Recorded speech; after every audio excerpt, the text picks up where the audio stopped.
Hi everyone. It's a fabulous Friday filled with exactly all of the things that you would expect on a fabulous Friday. Unpredictability.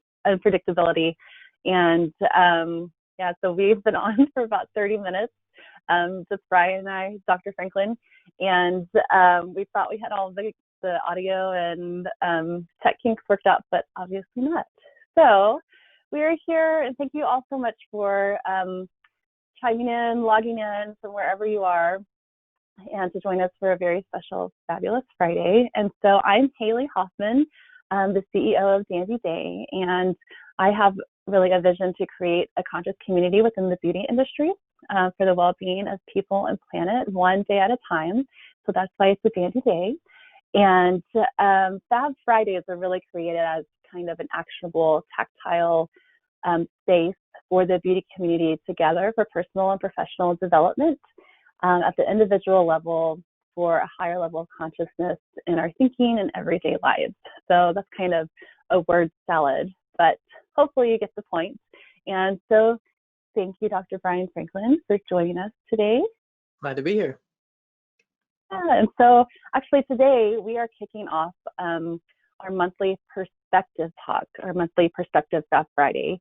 And that's where we're going to bring in experts from different fields of study and work to share how they approach their work and their task on a day-to-day basis. Because really, my community is more scientists, chemists, and we have like the scientific method that we use when we approach our work to the bench or thinking about using new ingredients or new products. And so I was really curious how you approach your work. And so I thank you for being so generous with your time and sharing with us today. And before we get started, I wanted to share how we know each other. Brian and I have actually been friends since we were 12. We were 12, Brian, a long time ago. Like 8 years ago. Something. It was like 8 years ago. People would believe that for sure. And you've been one of my, definitely growing up, you're one of my best friends. And I feel so honored that as we've gone on through our life that you've still continued to be such a great friend and a voice that I look to and read and listen on Facebook, and we get to do fun stuff like this. So I do have a couple of like throwback pictures of us, right? So this is how long we've known each other. This was like 20 years ago. Actually, this one was about 20 years ago, right? And then this was like 19 and like a half years ago. So it's been real, for sure. That wasn't my normal wardrobe. That's my band uniform, just to be clear. Oh, that's true. Michael Jackson was still kind of in back then. So my uniform was actually probably my real clothes most of the time. That's what I like to think. So I would love for you to introduce yourself, and I know you're going to be diving in today about 4 ways to study the past and how that can help us navigate the present, which we're in a very interesting day and age and time. So I think, we need this. We need your talk.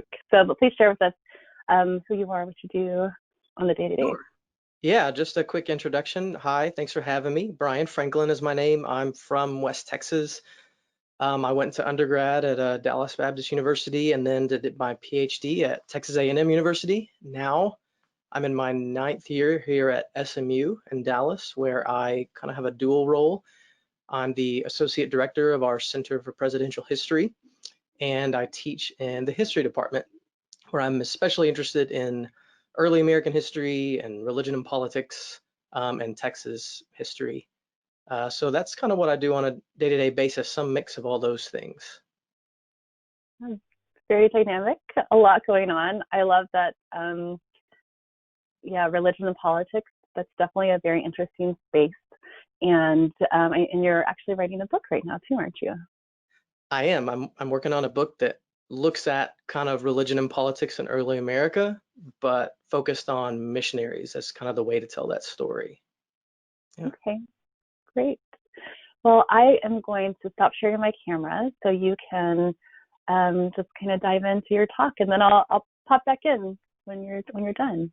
Great. And if you if anybody has questions as we go through the talk, just put them in the chat box and then we'll address them at the end of your talk. All right. Thanks again for having me. I do encourage that if you have questions, I would love to finish today and field any of your questions and talk about whatever it is that this talk gets you to think about. It's a good thing that I'm coming for this Perspectives Day, because you really don't want me opining about science or beauty, things I don't really know anything about. What I want to do though today is talk to you about principles that I use when I'm studying the past. I'm convinced as a history professor, but just as a person, that all of us can benefit from studying the past, because for a host of reasons, but especially for today, because I think it can help us actually navigate the present. Helps even when we think about things like elections. And so I know that, I'm not sure you realized, but we just had an election. And what I wanted to do today was talk about these principles of studying history by talking about two different elections as sort of examples of ways for us to think about these things. So I'm going to give you 4 ways that we study the past and help maybe give you some principles for how that can help you, even in your work, I promise, as scientists, as beauty experts, and wherever you are in sales, in the lab, these can help you. So first, context. Context. What I mean by that, stepping back from your specific moment or the specific thing at hand and considering the wider situation. Elections are a great example of this. It's so easy. In fact, all of our culture drives us to think about elections in a very simple way. 2 sides. It's Trump versus Biden. It's good versus evil. It's your side or my side, and there's not really anything else to think about. And in fact, when you go into the booth, you have to pick one or the other. Let me tell you a little bit about the election of 1800. I want to talk to you about the election of 1800 as a way to help us maybe understand our moment in 2020. Sure, in 1800, there were 2 main candidates, John Adams and Thomas Jefferson. If any of you are huge fans of the Hamilton musical like I am, then maybe some of this will resonate with you. Yeah, there were 2 candidates. That could be simple. But the broader context now of understanding why people voted one way or why they chose the direction they chose in that time is a lot clearer to us a couple of 100 years later. Sure, people had views about Thomas Jefferson and about John Adams, but there were complicated things going on internationally. The country was brand new, and many people were concerned about whether it would exist, or if it existed any longer, what it would look like. They thought about what the revolution meant.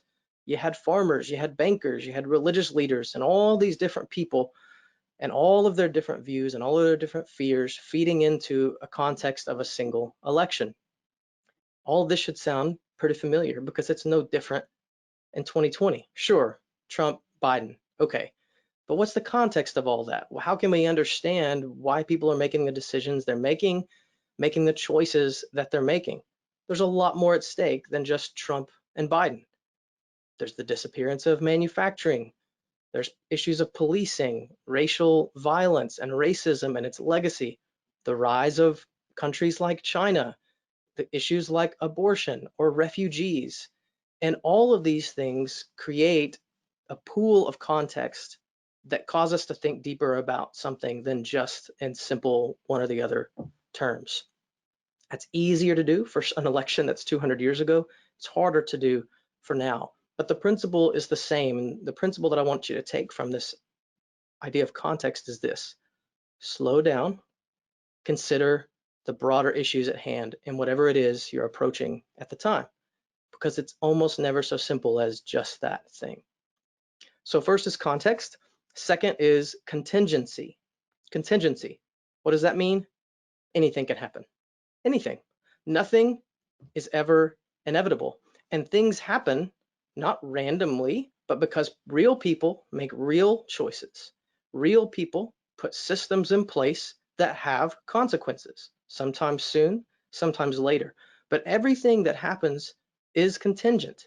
You know this in your own work, whether you work in a lab, whether you work in sales, whatever sector of the industry you're in. things don't always go as you plan, right? The formula, even though you thought you did it the same way, turns out differently. You thought you measured right, but actually you measured wrong. Or maybe a rival sabotages your plan. All kinds of things can happen that cause things to go in one way or the other. Think about the election of 1800 and back to our Hamilton reference. Alexander Hamilton is a classic example of contingency in 1800. He actually at the beginning didn't want to support either Adams or Jefferson. He had another guy that he wanted to support named Pinckney. But what did the people not count on? His letter that he wrote about John Adams, which was absolutely scathing and destroyed John Adams in the public opinion. What else was contingent? This big surprise that Hamilton, who had this long rivalry with Thomas Jefferson, would still in fact endorse Thomas Jefferson instead of someone who people thought he was more like, Aaron Burr. All this contingency. And this doesn't take into account either another very simple contingency, John Adams, who by all accounts was a pretty difficult person to live with, kind of cantankerous. And we know, whether you're that kind of person or your friend is, that those kind of people could be volatile and even contingent. How does this apply to 2020 and the present day? Look, you all know the election of Joe Biden was not inevitable. If 2016 taught America anything, is that we shouldn't count on anything as inevitable in terms of who's going to win the presidency. Things are very contingent. That's why people worked so hard on both sides to get their candidate elected. Even more so, future elections are contingent. We don't know what's going to happen between now and 2 years from now. We don't know what factors are going to come into play. So what's the principle here for your work? The principle from history of contingency for your work. Your work and your life are contingent. Don't take an outcome for granted. Don't assume that something is just going to happen. Make your choices purposefully and carefully, and always keep an eye out for when changes occur and change, therefore, your plans. Everything is contingent. So first, context. Second, contingency. Third, complexity. No issue and no person can be boiled down to one simple thing. Everything, everyone has multiple layers and multiple meanings. You know this about yourself. You are a mess. I am a mess of ideas and loves and hates and history and hopes for the future and so much more. And anyone who would try to claim that I was just a simple person by identifying one thing, I would balk at. And I imagine you would too, because that's not how people work. We're complex. History is the same. It's not so simple as one thing happened and then another thing happened, and we know why they made the decisions they made. I told you I study religion and politics. Take that topic, for example, during the election of 1800. People had a lot of things to say about Thomas Jefferson and his religion. And a lot of times in popular discourse today, people like to make it really simple. Thomas Jefferson was the greatest example of a religious or Christian founder. Or on the other hand, Thomas Jefferson was a deist and he didn't really believe in God. Or even worse, he just hated the Bible and he hated Christians. All these ideas kind of float out there. And even during the election, I always like to tell people this story because people believe that things have gotten so much worse today in the way that elections go and how people talk about each other. I encourage you to read about 1800 and you might think differently. John Adams's supporters published in newspapers saying, if you vote for Jefferson, there will be no God anymore. He will take your Bibles and burn them in the streets, while other people championed Jefferson as their greatest defender of religious liberty. And guess what?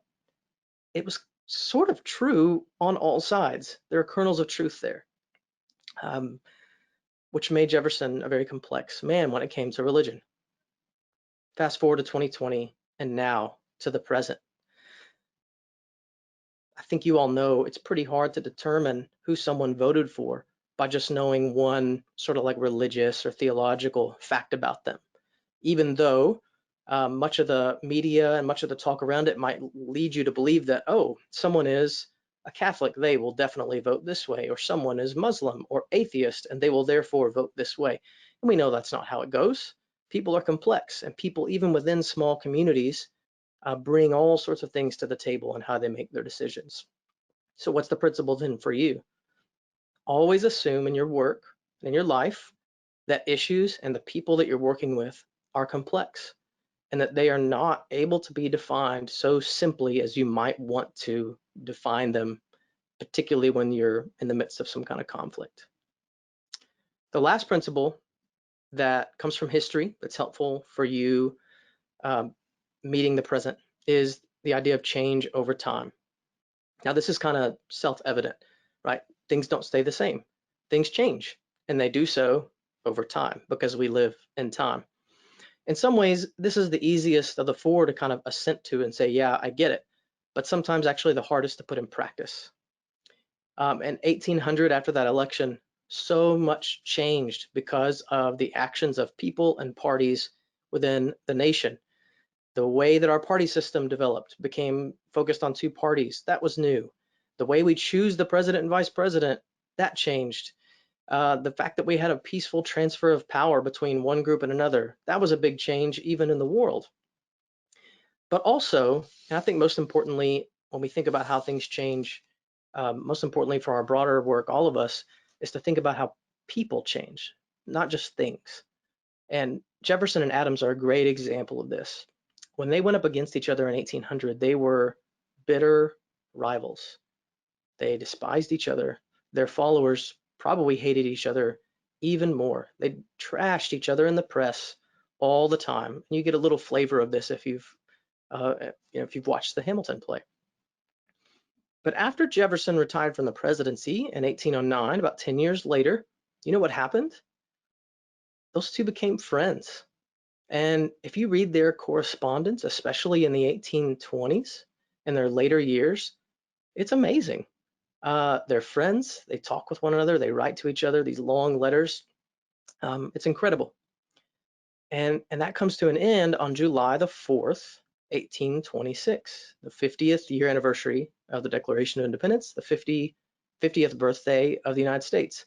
John Adams, 90 years old, lying on his deathbed in Quincy, Massachusetts, and reported among his final words was this phrase, "Thomas Jefferson survives."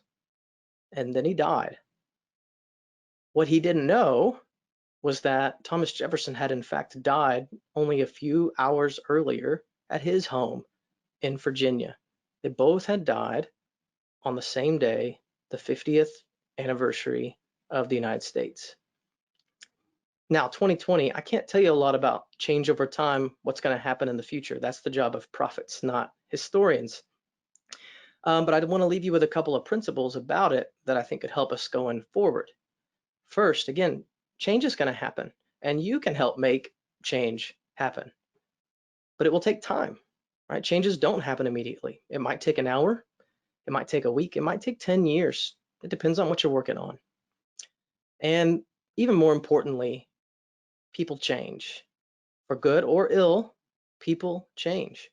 And I would encourage you with this principle of understanding that things change over time to not freeze yourself or your coworkers or your work or even your rivals in one immovable place in your mind. Leave room for people, including yourself and even your enemies, to change. So let me close up here. Elections, they're strange times. They're very symptomatic. They give us symptoms. They're these moments when we sort of put the thermometer in our mouth and sort of take the temperature. And even though we might have a million things going on, we sort of boil it down to what's my temperature right now. Meanwhile, our country, after people check boxes, still has lots of problems and lots of sicknesses throughout the body.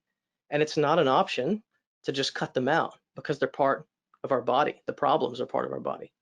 And so how can we navigate this present difficult time using what we've learned in history? Well, these four principles I hope will help you. Context, slow down, take a broader view of things. Contingency, nothing is inevitable. Make careful and purposeful choices because they have consequences. Complexity, assume that the things around you and the people around you are not simple, but are full of layers that it would do you well to understand. and finally change over time, that things change and people change. So we should live and we should work and interact with others as if that's really true.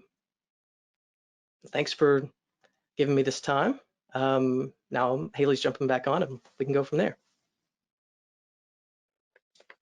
Thank you so much, Brian, for sharing all of that so eloquently, from how you look at things and putting it in true context of our very immediate present here in the U.S. And I think the audience and you especially know that I'm very like sappy and emotional. And so when you were talking about at the end of this John Adams and Jefferson's lives and kind of the love that they had created over time in their friendship, and I got a little teary. Like, oh my gosh, like, people can change, beautiful things can happen when your lives are really put into creating something outside of yourself. Those men were really creating and focusing on their cause and their life as they poured into their country. And so I think about that a lot in my work in the beauty industry. You might not know this, so a lot of people in the industry even may not know this, but there's a lot of polarization in ways of formulating thoughts around regulations, and it is very complex. And there are times when you talk about that contingency, maybe a formulation has been created, and it can take anywhere from like 12 months to 36 months sometimes to actually create a final formulation through all the studies. And you might get to that point where you're almost finished, and then the regulation changes, and you can't use all of your work that you've done is just like scratched. And so that can build a little bit of resentment and some hardship. But looking at that, just changing regulations and thinking about that contingency, I could see how that really fits in the beauty industry. And also complexity. We hear quite a bit of times like, oh, it's this person or that person, or they're responsible.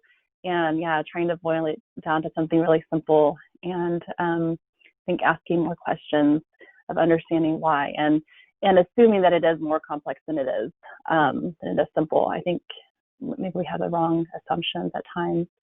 And there's always change. I think it's fun, even having friendships for so long and then seeing how much we do change over time, how our environment and in the beauty industry, a lot of us are lifers. So I've been in it on this side for almost 14 years, and I know other people have spent their entire life in it. So we do change. And listening to your talk, I think for me, the last C that I might add, just from my perspective, is curiosity. I'm always so curious about like, well, why? Why do you think that way? Why would you want to use that? Like, what does that mean? Like, when you say that, what does it mean? So really the curiosity to dig a little bit deeper into what that present moment is, and digging into the past. I think it's pretty fun at times. Well, it gets me in trouble sometimes too. But anyway, I really thank you so much for sharing. And so what are your feelings right now after looking at the past and the present moment right now? How are you feeling about things in general, like your life and this moment in time? So however you'd like to share. Things in my life. That's you kind can choose whether it's like your family, career, the state of our country. I don't want to box you in. Sure. I guess I'll start personally. I'm feeling pretty good. Being a historian is very much shaped sort of who I have become. It's not just the job I do. And so, when I talk about some of these principles, they're pretty personal to me, because they sort of a part of how I live and breathe every day. Thinking about how I'm going to respond to change, knowing it's going to come, and especially, and maybe this dovetails toward how I think about our country right now and the moment we're in. I think the issue of complexity and like giving real, like not lip service, but real care to issues of complexity um, is really important because everything about elections, I mean, literally everything about elections is about driving every complex possible issue we all deal with into one of two boxes. And you know, if you just step back from that for a second, put the moment in context, you would say, this is ridiculous. This is silly. Like the idea that we divide everything, including our own families and friendships and relationships, often get divided over which of these two boxes will you put all of your life and your goals and your hopes for the country in. And I think if we just step back and are willing to say, okay, I'm going to check one of these boxes, but I know and you know that the problems we're dealing with are way more complex than what one of the people in these boxes are going to do. um, I think we would be so in a much better place as a society. Yeah. Yeah, thank you again for so eloquently sharing. I know I've had this conversation with Gianna, my oldest daughter. She's almost 12, and they talk a lot in their school about the election. And I think it's interesting among children, right? And children, they're still forming their views and opinions. And I've heard her say some things that I feel is like very othering language, and a lot of days, and how could this happen? How could they do this? And why would they? And I've had to stop her and say, those people, these, this is our country. It is complex. Like, we have to be able to hold space in that paradox for all, because the country is fairly 50-50 on however they showed up in the polls. And that is the reality, that we are not one thing or the other. We are a combination of many things. And so it's one of the things that I've been trying to encourage Gianna and myself as I say it to her. I say it to myself too, of, yeah, it is complex. And how can I show up with love and wholeness that I would want to be given to me at the same time? And you're right, it is their families, their friends. It can be so divisive. So I just really appreciate you coming again today and sharing all of your great knowledge. And this will definitely be one that I come back to, a conversation I'll come back to for sure. Thanks. I So appreciate you having me. Hope it's helpful for everyone yeah, who's been on board today. I think so. And so everybody that was on today, thank you so much for sharing your time. And I hope that you all make it a great day.